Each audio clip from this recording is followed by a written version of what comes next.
welcome to my studio again. Saturday, Easter Saturday, really, really strange time.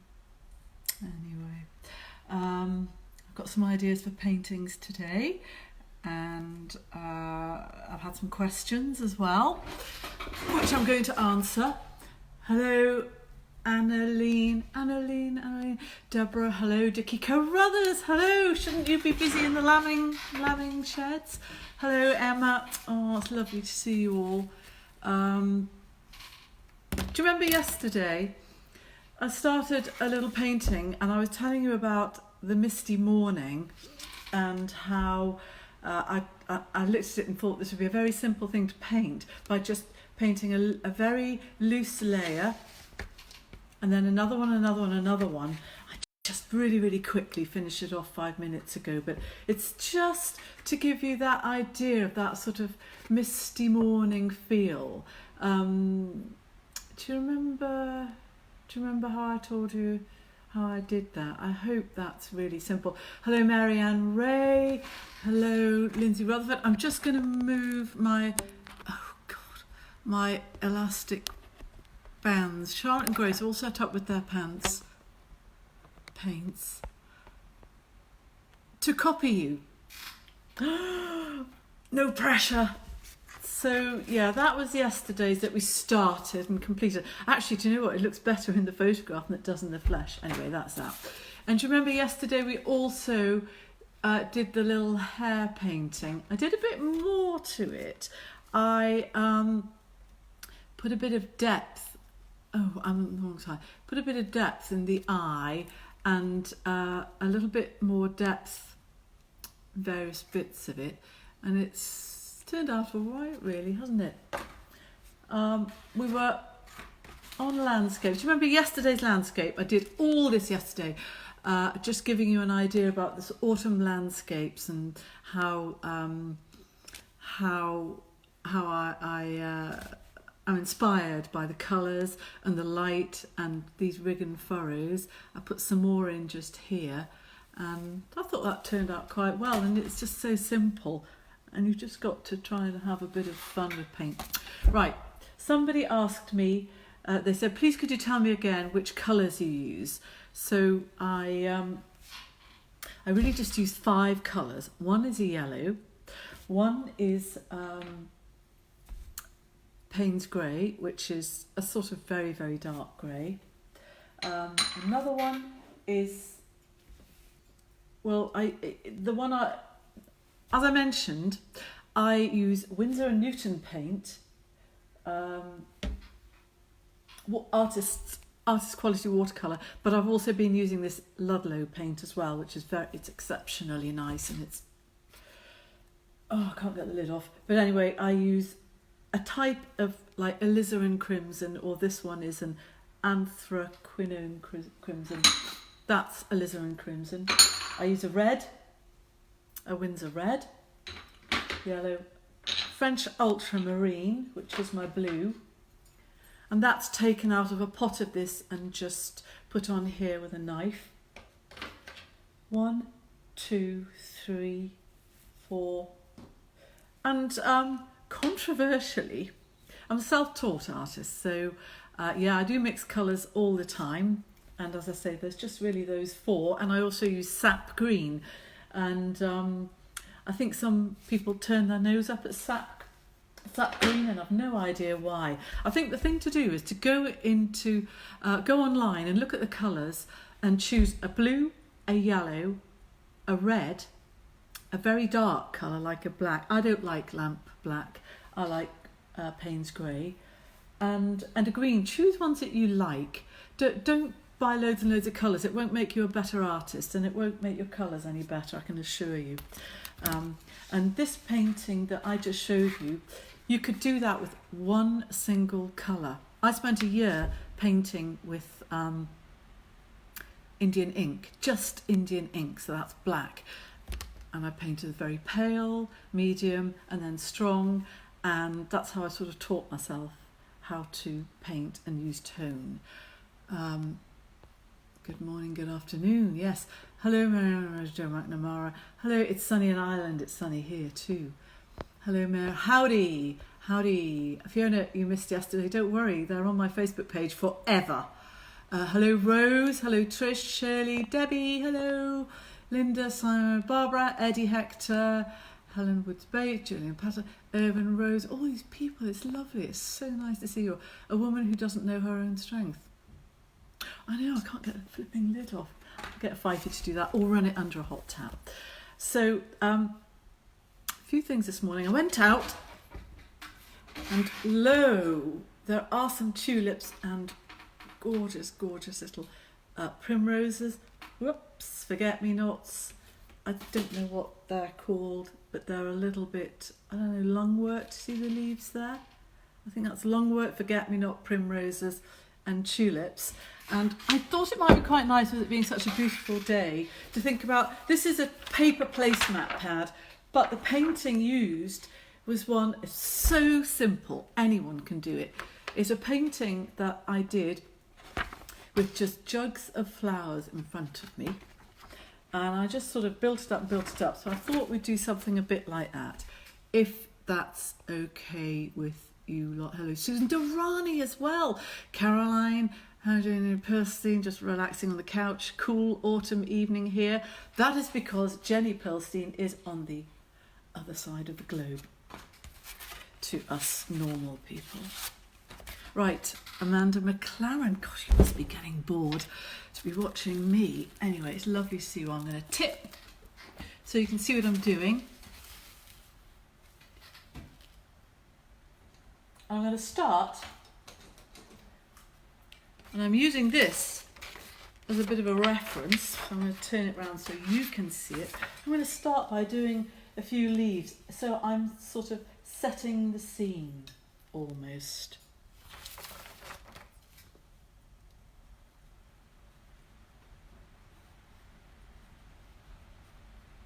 You see, I'm just, with a twist of the brush, sort of hinting at where the veins are in the leaves. Really, really simple. Do you like that? I'm going to do another one, similar. Gosh, I look a bit busty today, don't I? I'll put my hand there. It was such a nice day, I thought, find a nice dress to wear. But obviously I don't want to provoke anything again.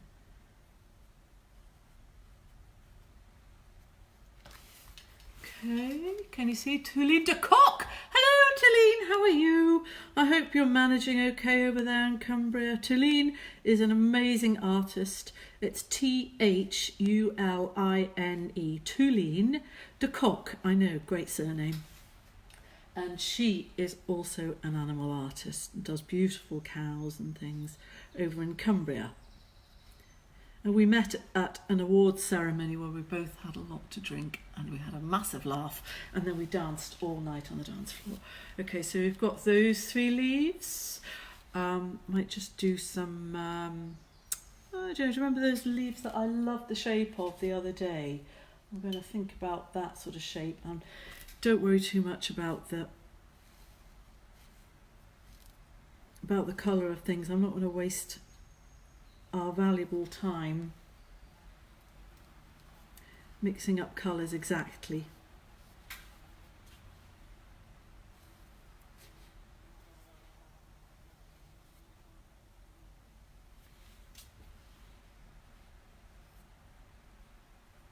To get a bit of an idea, starting to sort of build up a sense of foliage at the bottom here. I'll tell you something I really love. These, they're not actually called cornflowers. People call them cornflowers. I can't remember what they're called. But I'm gonna do the first part of one of those up here, because it's one of those things that you do a little bit too, and then you let it go bone dry. So I'm just gonna put a little bit. I'm gonna do 2. That's just water. But I'm going to get a little bit of alizarin crimson and touch it there. Look at how it spreads out. It's lovely, isn't it? Can you see that?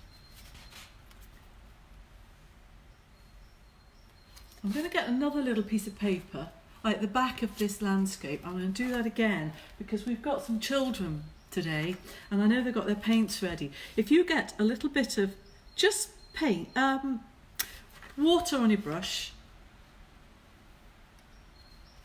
and put it on the paper, then you can get some colour and you should have lots and lots of fun putting paint on like that and seeing what happens to it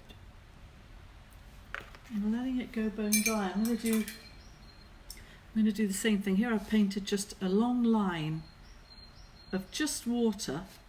I'm just dotting some pure colour there. Look at it, it's just doing magic things. And then there's another little one here. I'm going to get some neat Payne's grey and just touch it there and then watch it travel through the water. Another thing you can do, these are all sort of techniques that you discover by yourself and then you can use. You know what I'm going to do? This doesn't seem quite dark enough. Just going to put some more intense red there. Is just like draw the brush across like that so that if you hold it up to the light you can see that it's only actually on some of the area. Then again get some paint and look, it's like going down its own little water course. It's paint's just finding its way. It's a bit like a river delta. And these things are just magic and I use them in my paintings. Move that to one side and go back to this one. I'm going to just slightly, just a tiny bit more intense colour there. And then we're going to forget about that and come back to it in a bit. And I think I am going to do, what do you call those things? They're like pimpernel, scarlet pimpernel. I think that's what they're called. They're called scarlet pimpernel. I'll start painting it, and if I get it wrong, hi again from Sydney Marianne. What a treat watching you paint. Ah, thanks Ross, that's really sweet. Sarah Morley, that's brilliant. It's not really, it's just I just do it all the time, so obviously you get good at things when you do them all the time, when you practice, whether it's a musical instrument or painting, singing, whatever. Like I say, I'm not going to spend too much time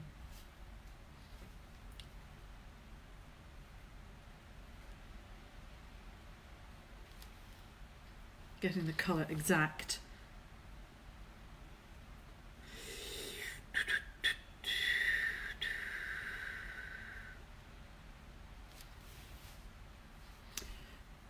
Are they scarlet pimpernels?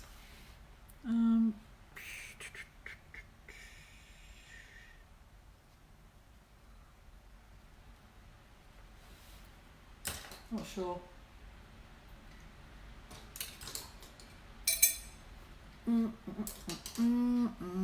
Right.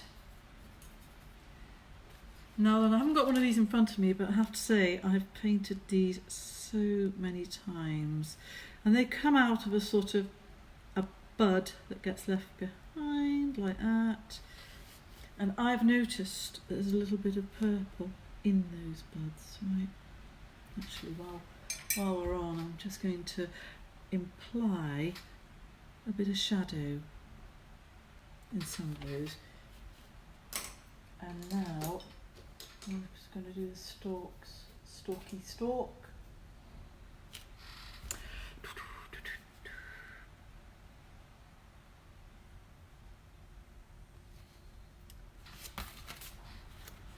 Do they look like Scarlet Pimpernel, I think? Hello Carol Hobkirk, hello Tracy Turner, Nicole. Do things ever go really wrong? Now, I could be a little bit arrogant and say, somebody asked me this a while ago and the answer sort of just came off the top of my head. And I can't remember who I used as an example, but I just said, well, you know, if Beethoven, not that I'm Beethoven, but let's just say Beethoven put his hands on a piano, he absolutely couldn't make a complete mess of it because he spent his whole life, he would be immersed in music. He couldn't make a complete balls of it, could he?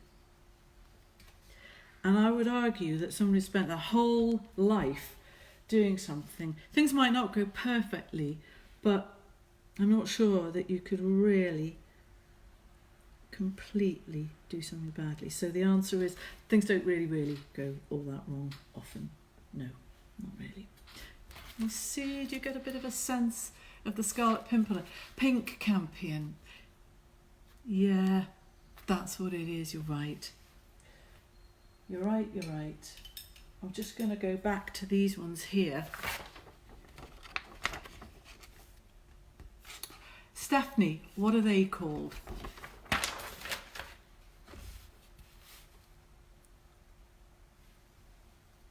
So you're just using the shape of the brush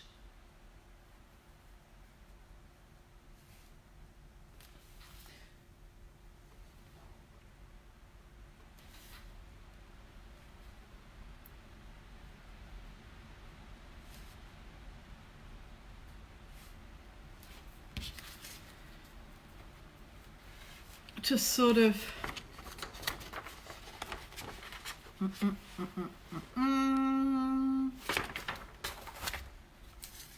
love painting these things. I'm going to do a Lakeland Poppy up here. If I can find some clean yellow paint. Should be able to. I love Lakeland Poppies. I need a piece of paper to make sure that I've got my yellow nice. Yeah, it's fine.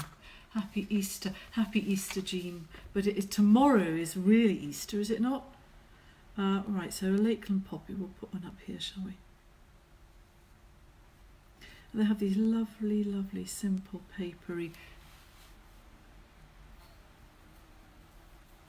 petals. Absolutely love them.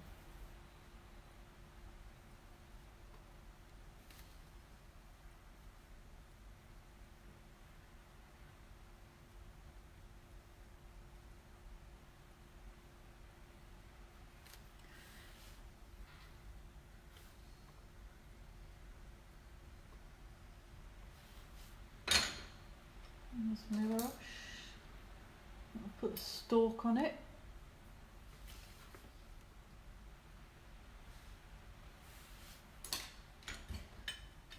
And also some Lakeland Poppy leaves. Oof, dear.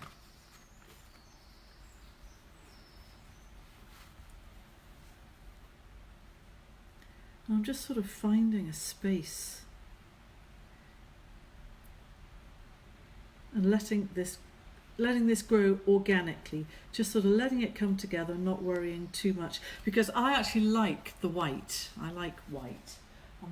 It doesn't scare me at all. It took me quite a lot of years to realise that sometimes things just had to stand on their own, don't need a background necessarily, and sometimes the white, the space in the behind says more space behind. Says more than what you put on the paper.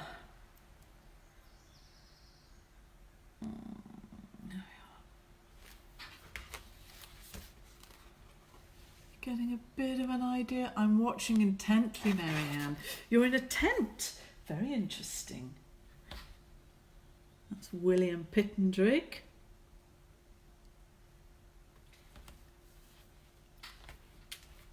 Is that dry? Dry enough.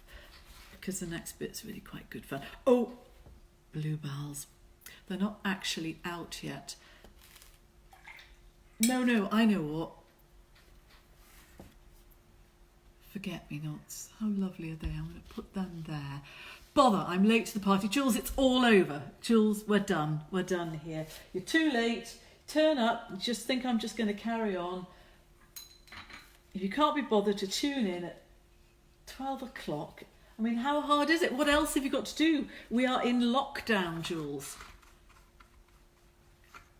Right, forget-me-nots.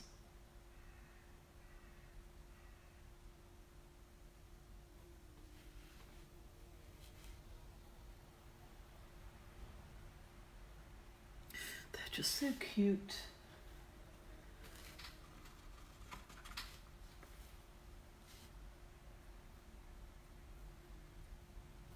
And this is honestly something any of you can do. This is not complicated at all.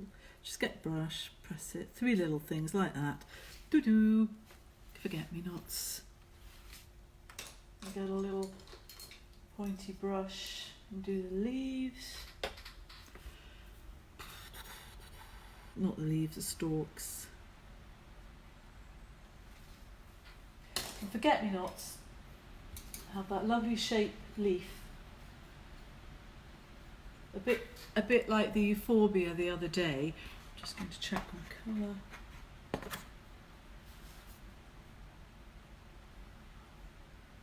You're going to be going outside and looking, I hope, at forget-me-not leaves. They're just like that.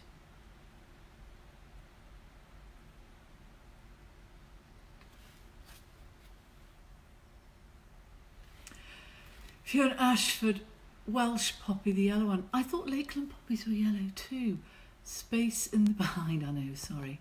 Caroline, Centuria montana. Is that right? Is there a common name for that, Caroline Mann?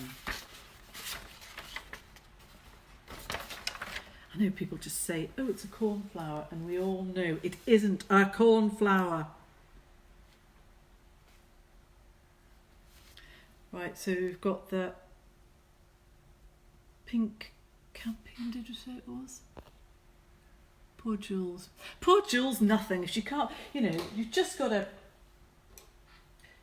be there or be square. That's what I said, isn't it?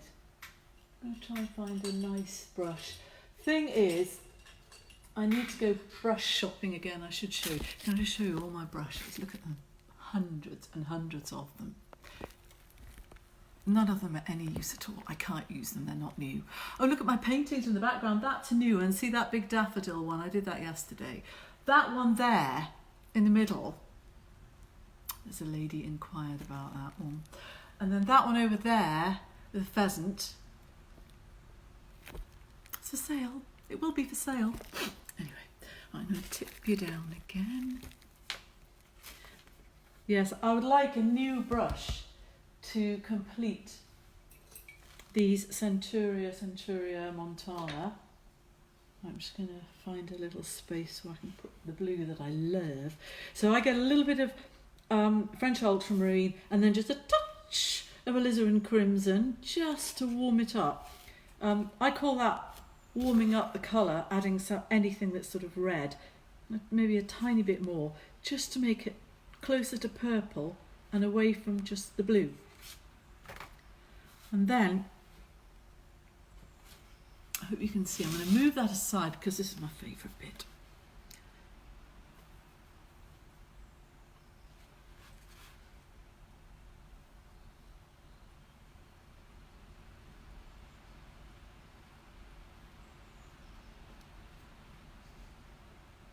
Yeah, a new brush would have been better. Never mind.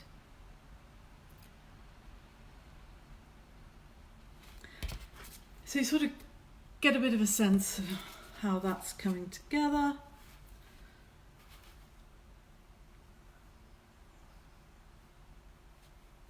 And I'm not really stressing too much about keeping out of the way of other parts of it.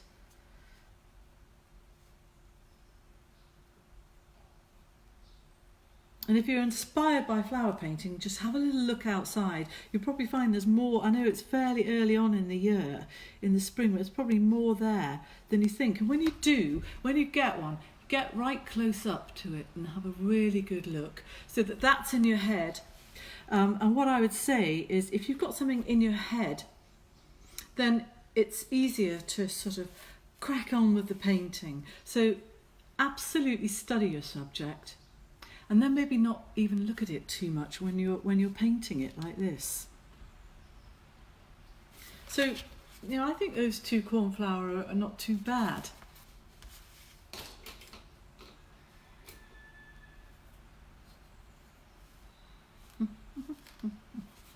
They've got a bit of a funny stalk, they do that.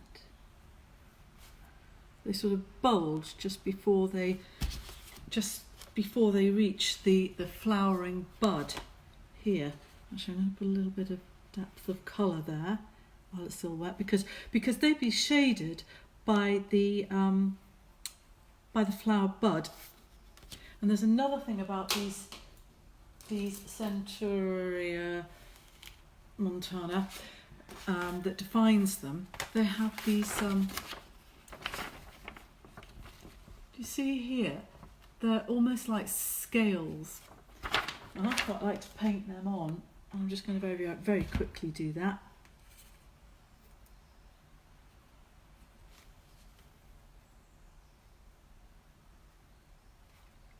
And when you get these in your garden so that you can see them, you have a good look at them and you'll see they really do that.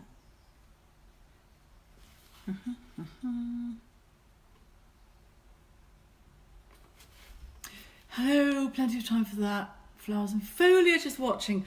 Well, Sarah, you'll know. Knapweed. Yeah, I think you might be right. Hello, Gillian Fiore. Haven't seen you for ages. I hope you're all well. It's such a strange time, isn't it? Yeah, I mean, it's just awful. Every day I go onto the website and see how things are getting on globally, and then I return to my ridiculously lovely life here and feel a bit guilty. Right, the stamens, I think, do this.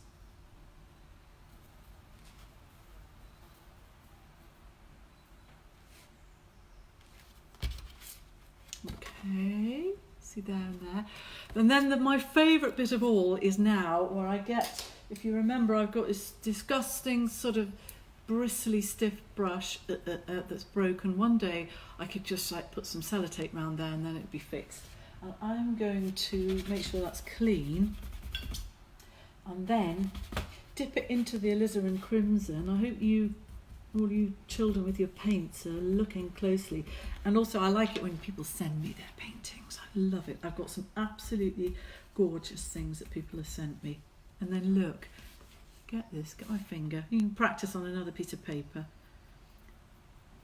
And that's like the pollen.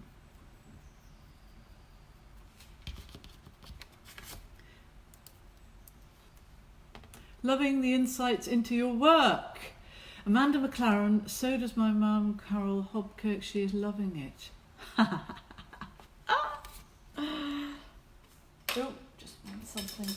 And then we're going to have a quick look at the landscape painting I started yesterday. We'll just have the sexy parts of this poppy coming out. There we are. I'm saying sexy parts because I can't remember. Right. They also, when you look at them, they've got those little, I wouldn't care, I did do a biology A level and I loved botany, I just can't remember things.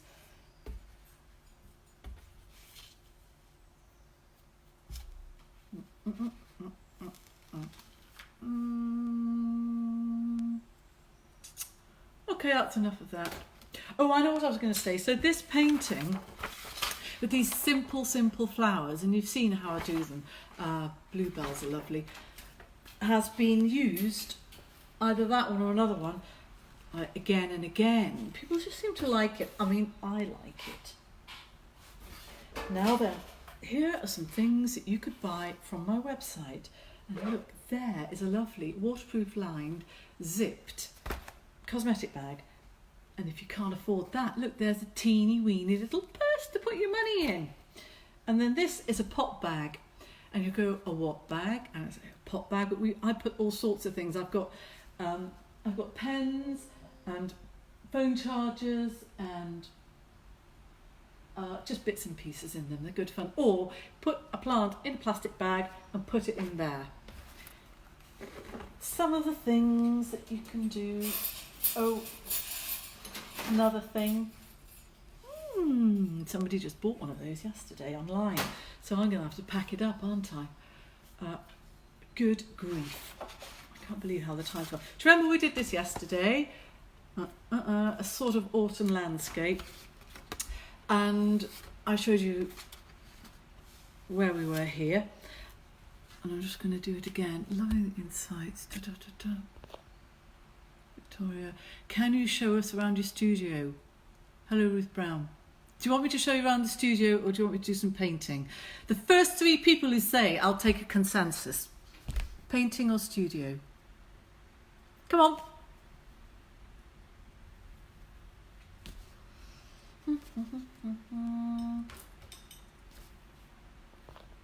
You've got to say, otherwise I'll just carry on painting.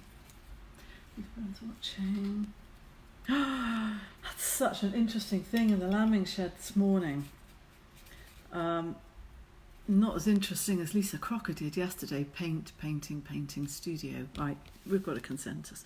Okay, trees on the horizon again, remember? Shows the studio. Maybe tomorrow I'll do the studio, Joe.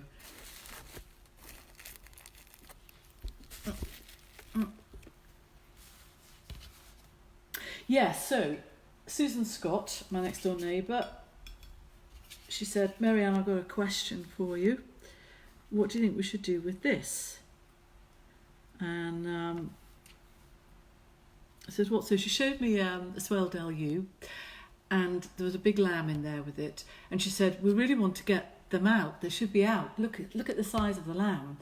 And she said, feel underneath the ewe, feel her bag. And they call them quarters, which is odd because there's only 2 halves to a sheep's shaving 5 feet. I'll get back to that.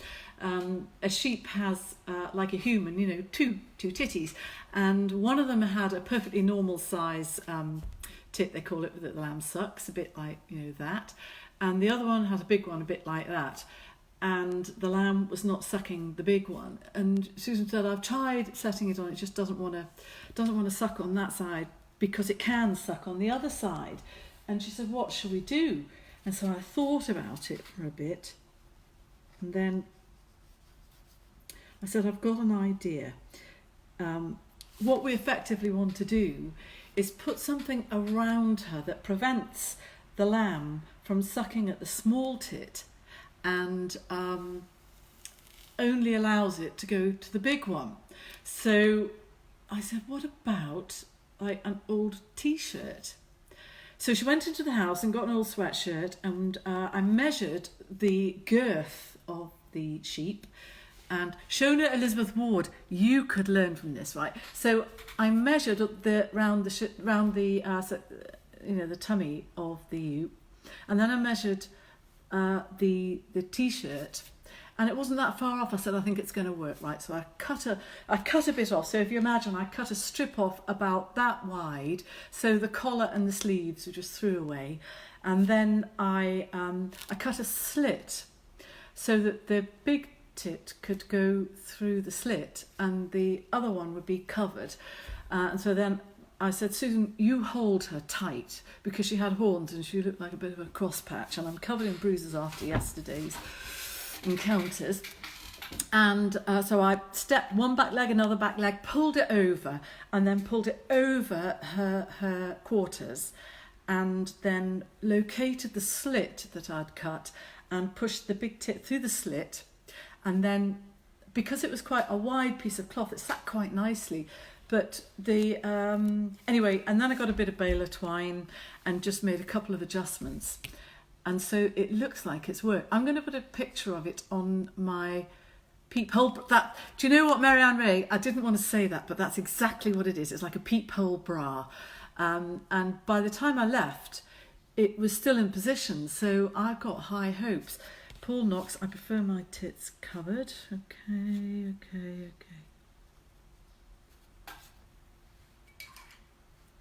I'm just doing this again so it fixes in your head how I sometimes do these landscapes. And this one's very like the one I did yesterday. And I'm going to get the disgusting brush again and make it really look like one of those overblown hawthorn hedges. And then a really, really teeny little brush and do the branches and the trunks. Again, terribly. I hope the lamb doesn't figure out how to suck through the t-shirt. I don't think she will. Haha, this is brilliant. I'm going to call it Marianne technique. Do you mean the t-shirt thing, Shona? Because I could patent it. I think it would work quite well. We have those in the human world. You've got some worn out ones. Oh God, Marianne Ray, I don't want to know about that. We've got children watching. Don't want to know about your peephole bras and your crotchless pants. Thank you very much.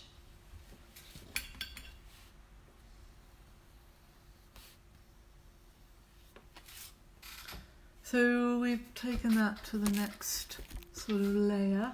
I think that's worked out quite nicely. Just going to have a little look at my crib sheet. Right, colour. I told you the colours. Were you there, Marianne Ray, when I said about the colours? Otherwise I'll have to message it to you.